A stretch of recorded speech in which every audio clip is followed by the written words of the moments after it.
That's not how that works. Hey y'all, my name is Nat. I hope you're having a terrific day today, and for this video we are going to be seeing what are the best books I've read according to Goodreads. Alright, before you get into anything bookish, make sure to hit like and subscribe down below, as well as tell me in the comments what's the best book you've read according to Goodreads. Okay, so this is a follow-up to my last video I posted talking about the worst books I've read according to Goodreads. Put a link to that in the cards if you're interested. However, this time we're checking out what are the best books I've read according to Goodreads. I've gone to my Goodreads, I have sorted based on average rating, and I'm going to take you through the top 10 books I have read according to Goodreads readers. I do want to mention the fact that I did kind of pick and choose on these a little bit just because there were many series repeats and I didn't want to be consistently talking about the exact same series. So if it's part of a series and there were more than one installments on the list, we are only talking about the highest rated one of the series. Got that? Okay. So coming in at number 10 is 6 of Crows by Leigh Bardugo. Right now this has an average rating of 4.5 stars. That's really impressive, honestly. However, I gave it 3.5 stars. This is one of the books where I definitely fall into the minority. I wasn't the biggest fan of this book. I do think the hype really impacted my rating, not to mention the fact that this is following a group of teenagers, but many of them are supposed to be experts in their fields, and it was just, I had a hard time suspending disbelief with that. Also, a pet peeve I have with this book is that it's often sold as a heist story. This is not a heist, it's a kidnapping. That's just a thing that really bugged me whenever I finally realized it. This is constantly sold in the wrong way. On top of that, I've since come to realize that Leigh Bardugo and I just don't really get along. Her writing style is not for me. Yeah, this is a 3.5 stars from me. I would not say this is one of the best books I've read on my Goodreads, but clearly I'm in the minority with that. Next up at number 9, also with a 4.5 average rating, is I'm Glad My Mom Died by Jennette McCurdy. This is Jennette McCurdy's memoir. It was making its rounds last year, and when I finally got to it, I totally understood what everyone was talking about. This is hard-hitting. The writing in it is phenomenally done. And it's not really surprising, seeing as how McCurdy has mentioned since quitting acting, she actually wants to put more of a focus on writing. That's what her actual passion is for. And you can definitely feel that in the story. Obviously, with the title like that, I think you can tell she had a very complicated relationship with her mom. And she, unfortunately, because of her relationship with her mom, has had a very complicated relationship with her body as well. I gave this 5 stars. I definitely think it should be up here. I'm not surprised at all that it is. Another one I'm not super surprised is this high up is Project Hail Mary, coming in at number 8 with an average rating of 4.52 stars. I am once again in the minority in that I gave this 3.5 stars as well.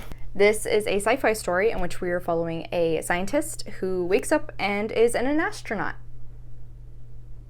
That's not how that works.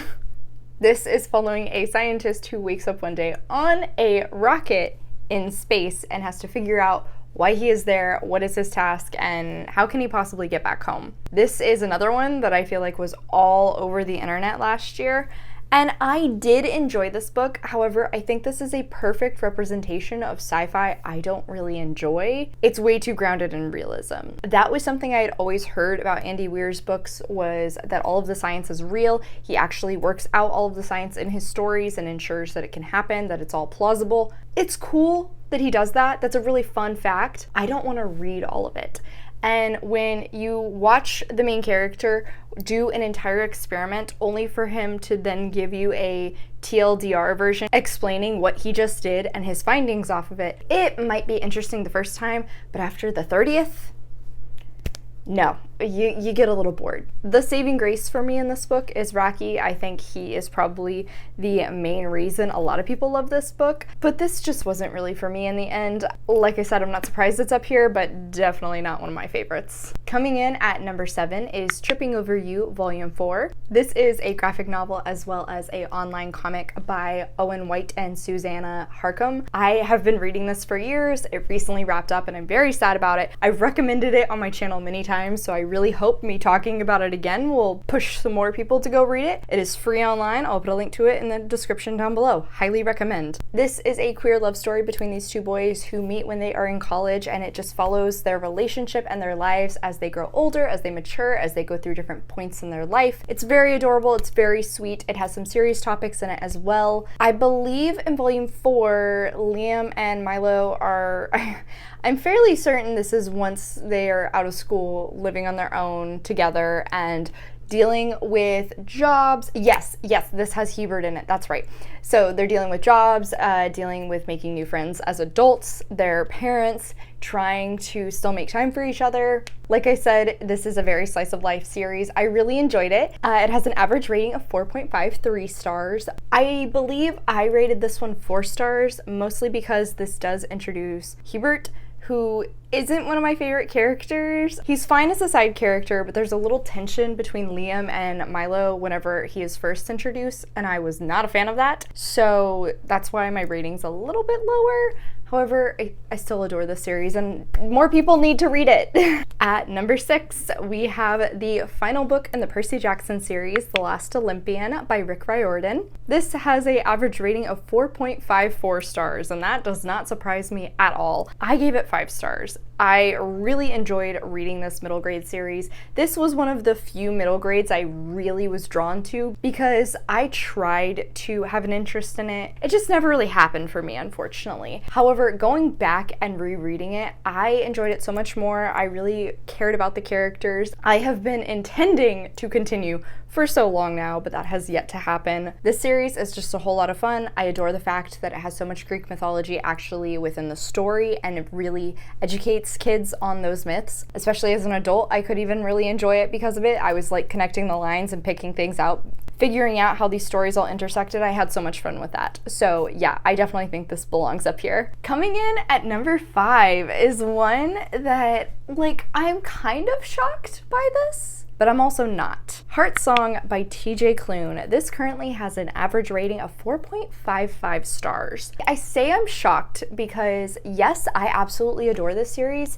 This is TJ Klune's werewolf queer romance series. That's how I'm selling it. It just started being republished traditionally with new artwork, and I do need to go get my hands on the new cover of Wolf Song, but I am on a book buying ban right now, which is why I haven't done that. However, this one is the 3rd book in the series, and it's actually my least favorite, and that's because the main character is Robbie. Robbie is introduced to us about 3/4 of the way through Wolf Song, and I just was not his biggest fan. I didn't mind him in the second one. I was starting to like him. I wasn't at the point where I liked him enough for him to have his own book. But that's what the 3rd book is, and this is a very different one in terms of story because of it being through Robbie's perspective. I can't go into specifics though because of spoilers. By the end of this one, I did finally really like Robbie. He grew on me a lot in this. I loved seeing his relationship with his significant other, and the healing he goes through in this is phenomenal. The found family feels is very strong. So again, on one hand, I'm not shocked this is up here, but on the other hand, I am a little surprised just because this is my least favorite of the series. My rating is actually 4 stars. Next up is one that I knew a book in this series would be on this list, and I knew I was gonna have to talk about it. Queen of Shadows comes in for number 4. This is the 5th book in the Throne of Glass series by Sarah J. Maas. The love for this series has really been reinvigorated on BookTube lately. That's awesome. Sarah J. Maas and I do not get along. Her writing style, not for me. Her character style, not for me. This is actually the book where I DNF'd the series. I kept trying to enjoy it because my best friend adores this series. She rereads it annually. When I hit 5 books and I still could not stand majority of the characters, I realized no, I'm giving up. However, the average rating for this book right now is 4.57 stars.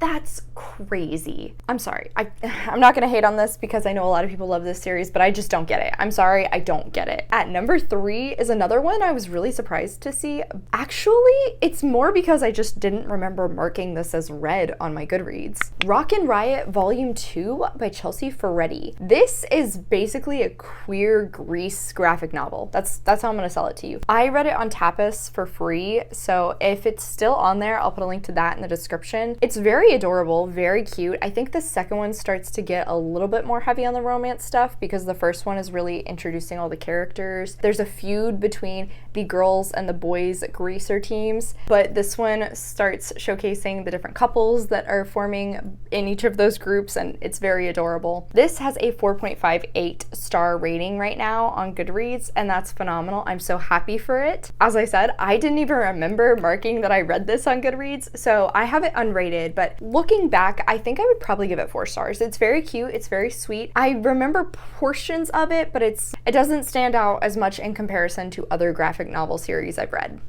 At number 2 is another one that I knew was going to be on this list, and it was many a times technically, again with the whole series situation. Harry Potter and the Deathly Hallows by Tom Felton. This currently has an average rating of 4.62 stars.